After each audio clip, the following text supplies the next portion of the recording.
Hey, what's up guys? Little man with big opinion here. And in today's video, I'm going to discuss exactly what I am planning for. Um, this video will be very similar to the first 5 to 10 minutes of the, Doomsday Prepper show.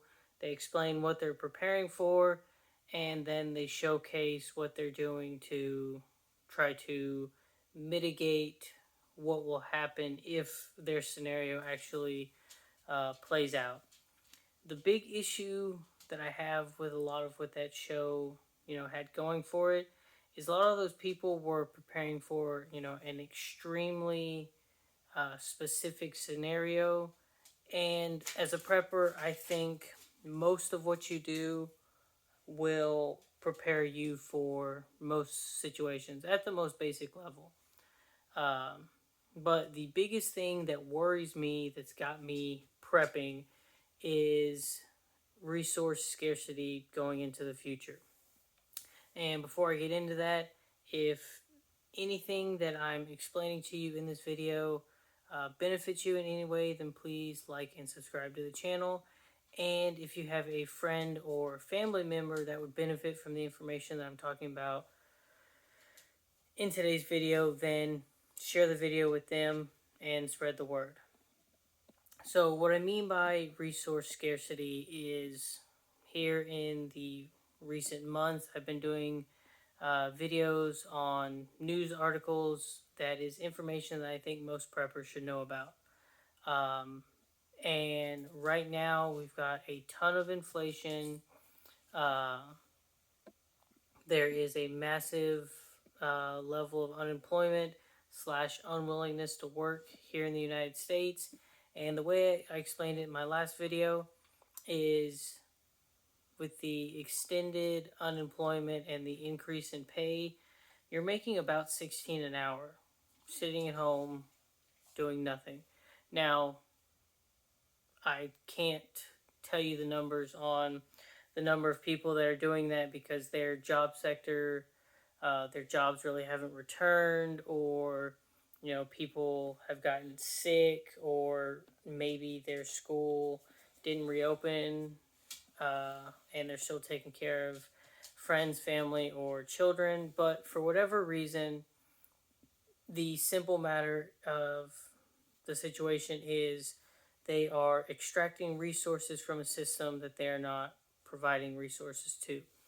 The US government has taken on a massive amount of debt, and based on certain bills that they're trying to pass right now, it doesn't seem like anytime in our near future they plan on cutting costs in any way. And so they are, creating, quote unquote, an imaginary um, supply, that nothing is being, provided to that said supply. And both sides of the political spectrum don't have a solution. They're not put forthing or putting a solution forward. The left wants to give, and they want to increase taxes. Most people don't like it if taxes increase. The right just says cut taxes and stimulate the economy, but they also don't cut any type of programs. As a prepper, you want to be able to take care of yourself. I think most preppers' end goal, if they are serious about this, is they would like to produce as much of their own resources as possible. And if they're not producing something, then they are, trading for it. Your neighbor has, the land for cows and sheep and goats, and you've got rabbits and chickens, and maybe some sheep that you use their wool from. Maybe you have a orchard, and the other person has a massive vegetable garden. And so I'm in my early 20s. I recently moved into a house that I don't plan on leaving um, ever, really. I definitely think this will be something that we'll purchase and the improvements that are made to it will benefit me as a prepper. We've got gutters, getting ready to clean those out and come up with the water storage solution. The side of the house is planned out to have a small orchard and a vegetable garden, and in the backyard, chickens and rabbits. And with that, I don't think there's enough land on the property to be able to fully sustain myself, but it will mitigate um, the cost of purchasing different food items. And depending on how much of the fruit from the trees we actually plan on consuming, it is creating a surplus in an area that we can exchange that for something else.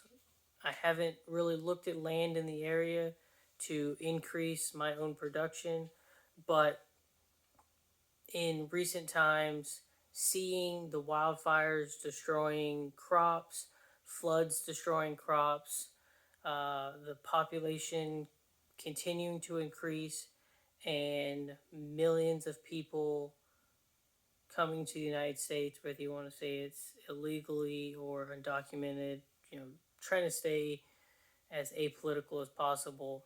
Uh, we're not at a point where the system can't support all of that, but from the financial side of it, if your eggs used to cost $1 and now they're costing $1.50 or whatever the actual number is, um, then you're getting less for what you were previously paying for. And that's a situation that I don't want to find myself in.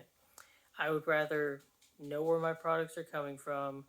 I already generally know the cost of those products, and hopefully I can create a system that will allow me to bring more of that concern of a resource scarce world, environment, country, whatever you want to say it.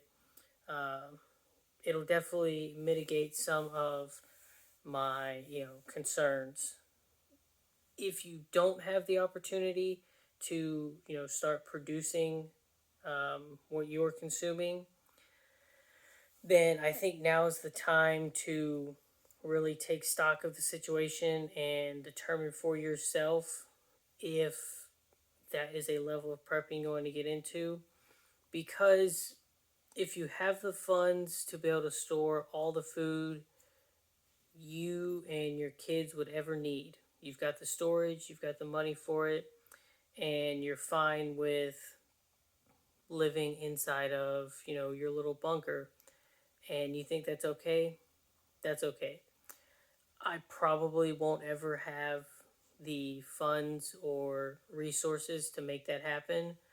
Um, just kind of based off of my estimation, each year I'm putting away roughly a month and a half to 2 months worth of food. Uh, I hit it really hard in my early 20s, and I got about 16 months put away at the moment. But budgeting everything, moving into a house, paying student loans, that sort of thing, it's come down to roughly 13 to 14 months worth of food that I am purchasing in a 1 year time period.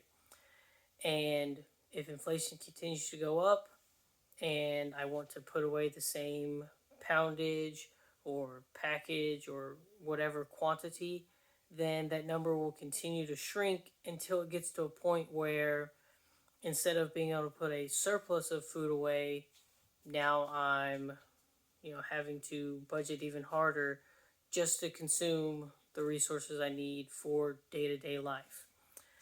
Um, as a prepper, if I could mitigate the 12 months of the day-to-day food supply that I need and the water storage that I need, whether we're using that for the garden, our pets, or whatever, then I say that is a very good step moving forward.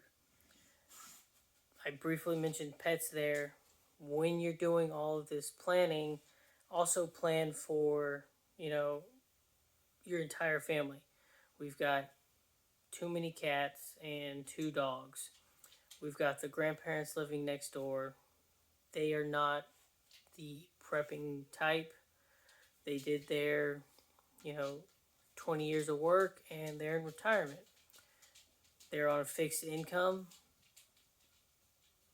Moving here, I've had to increase my stockpile and prepare for taking care of them, because if they're 15 feet away, it's going to be extremely hard to say no to them in that situation.